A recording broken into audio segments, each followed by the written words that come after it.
साईं राम, सभी को प्रणाम। अब हम मुंबई में हैं। अब हम केशव गवानकर जी के घर जा रहे हैं, जो बाबा के महाभक्तों में से एक हैं। हम यहाँ करीब 5 साल पहले भी आए थे। उस समय जो हमने वीडियो बनाया उसमें काफ़ी शेक आदि थे और उनकी गुणवत्ता या क्वालिटी अच्छी नहीं थी।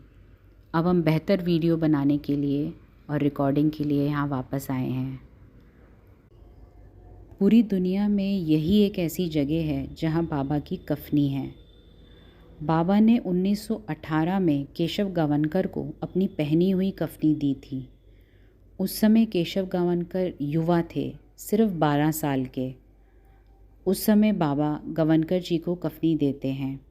श्यामा या माधवराव देशपांडे कहते हैं, बाबा यह लड़का बहुत छोटा है और शायद कफनी के महत्व को नहीं समझता है, इसलिए मैं उसके लिए कफनी रखूँगा और जब वह बड़ा हो जाएगा तो उसे दे दूँगा। बाबा सहमत हो जाते हैं और श्यामा जी अपने पास कफनी रख लेते हैं। कुछ सालों के बाद श्यामा केशव गवानकर जी को वो कफनी देते हैं। बाबा ने 1918 में स्वयं केशव गवानकर जी को अपनी पहनी हुई कफनी दी थी। तस्वीर में आप जिस जोड़े को देख रहे हैं वह केशव गवानकर और उनकी पत्नी हैं। 1954 में विजयदशमी पर समाधि मंदिर में शिरडी बाबा की मूर्ति का प्रतिष्ठान या स्थापना के दौरान यह जोड़ा पूजा के लिए बैठा था। हिंदू शास्त्रों के अनुसार जोड़े को प्रतिष्ठान या स्थापना करनी चाहिए, इसलिए केशव गवानकर और उनकी पत्नी ने समाधि मंदिर में बाबा की मूर्ति की प्रतिष्ठान या स्थापना की। यह बाबा द्वारा गवानकर जी को दी गई कफनी है। बाबा ने जो कफनी स्वयं पहनी हुई थी वह गवानकर जी को दी। ऐसी कफनी आप दुनिया में कहीं नहीं देख सकते। यहाँ तक कि शिरडी के संग्रहालय में भी ऐसी कफनी नहीं है। तस्वीर में आप जिस व्यक्ति को देख रहे हैं उसका नाम केशव गवानकर है।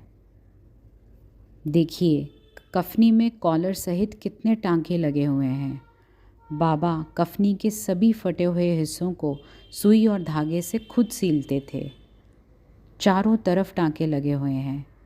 कॉलर बटन को देखो, बाबा ने कॉलर बटन खुद सील लिया और बटन पूरी तरह से कपड़े का बना है। यह कफनी 1918 में केशव गवानकर जी को दी गई। 100 से अधिक वर्षों के बाद भी उनके वंशजों ने कफनी को अच्छी तरह से संरक्षित किया है। यह एक आश्चर्यजनक तथ्य है। पूजा के लिए दरवाज़ा साल में केवल एक ही बार खुलता है।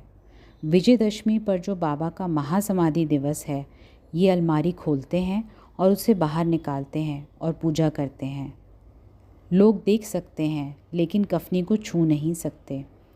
उस दिन के बाद वे कफनी को अलमारी में वापस रख देते हैं। बाबा का चित्र आप देख सकते हैं जो लगभग 50 साल पहले कांबली परिवार द्वारा बनाया गया था। जो परिवार लालबागचा राजा गणेश मूर्ति भी बनाता है। लालबागचा राजा मुंबई के लालबाग इलाके में गणेश चतुर्थी उत्सव के दौरान सबसे प्रसिद्ध गणेश पंडालों में से एक है। लालबाग के राजा भगवान श्री गणेश हैं और गणेश मूर्ति कांबली परिवार द्वारा बनाई गई है। इसी परिवार ने लगभग 50 साल पहले बाबा का चित्र बनाया था। चित्र बहुत ही यथार्थवादी है। यह बाबा की कफनी है। वे हर रोज़ आरती करते हैं और गुरुवार को पूजा भी करते हैं। जब हम 5 साल पहले यहाँ आए थे तो केशव गवानकर जी का सबसे बड़ा बेटा यहाँ था। वह करीब 95 साल के थे, यानी 95 ईयर्स। जिस समय हम यहाँ हैं अब वह अपना शरीर छोड़कर बाबा के चरणों में पहुँच गए। सिर्फ 2 महीने पहले ही ये हुआ। मैं बहुत दुखी महसूस कर रहा था। मैं उनसे मिलने और उन्हें देखने की उम्मीद कर रहा था, लेकिन अब वह ये पृथ्वी छोड़ चुके हैं। पिछली बार जब हम यहाँ थे तो हम कफनी का अच्छा वीडियो नहीं ले पाए थे।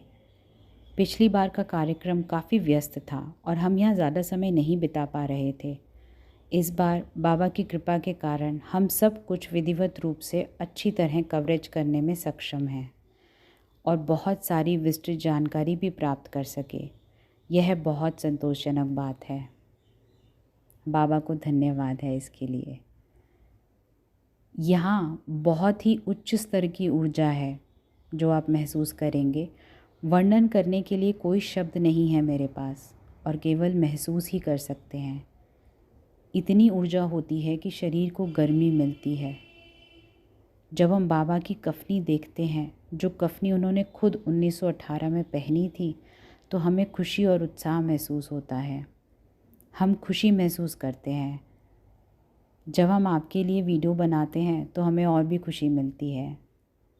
5 साल के बाद यहाँ आना निश्चित रूप से बाबा की ही कृपा है। शिरडी के साईं बाबा डॉक्टर केशव गावनकर द्वारा लिखित एक पुस्तक है। यह गावनकर जी द्वारा एक ही रात में लिखी गई है। बाबा स्वयं सूक्ष्म रूप में उनके साथ बैठे और उन्हें सारी कथाएं और घटनाएं बताई जो डॉक्टर गावनकर जी ने लिखी। पुस्तक में बाबा से जुड़ी बहुत सारी घटनाएं हैं और घटनाओं का बहुत विस्तार से वर्णन किया गया है। बाबा का चित्र हम देख रहे हैं जो परिवार द्वारा बनाया गया है, जो मुंबई में गणेश उत्सव के लिए लाल बागचा रूप में भी जाने वाले गणेश जी की मूर्ति बनाते हैं। ये उन्हीं द्वारा बनाया गया है। चित्र बहुत ही यथार्थवादी है। हम यहाँ बहुत कठिनाइयों के साथ आए हैं। हम बिना किसी फ़ोन नंबर के यहाँ आए थे। इस बार भी तथ्य यह है कि हम यहाँ आ सके, यह भी बाबा की कृपा और चमत्कार ही है। हमने दरवाज़ा बंद पाया और वापस जाने वाले थे। बाबा के चमत्कार से एक लड़की आई, हमें रास्ता दिखाया, चाबियाँ मिली और हमारे लिए दरवाज़े खोल दिए। इस चमत्कार के बिना हम इस वीडियो को करने में सक्षम नहीं थे। मैं एक अन्य वीडियो में इसके बारे में बात करूँगा, क्या हुआ और हम घर में कैसे प्रवेश करने में सक्षम हुए। हमें बहुत ही खुशी हुई। इसका वर्णन मैं किसी और वीडियो में भी करूँगा। वे इस कमरे को हर दिन शाम को ही खोलते हैं। वे गुरुवार को पूजा करते हैं और विजयदशमी के दिन अलमारी से कफनी निकालते हैं, जो बाबा का महासमाधि दिवस है। वे कफनी निकालते हैं, बाबा के पास रखते हैं, अलमारी साफ़ करते हैं और साफ़ करने के बाद ही कफनी को वापस अलमारी में रख देते हैं। कृपया यहाँ ज़रूर आइए और इस कफनी के दर्शन कीजिए। ये बाबा द्वारा पहनी गई कफनी थी। अगली लीला में फिर से मिलेंगे। तब तक के लिए ओम साईं राम।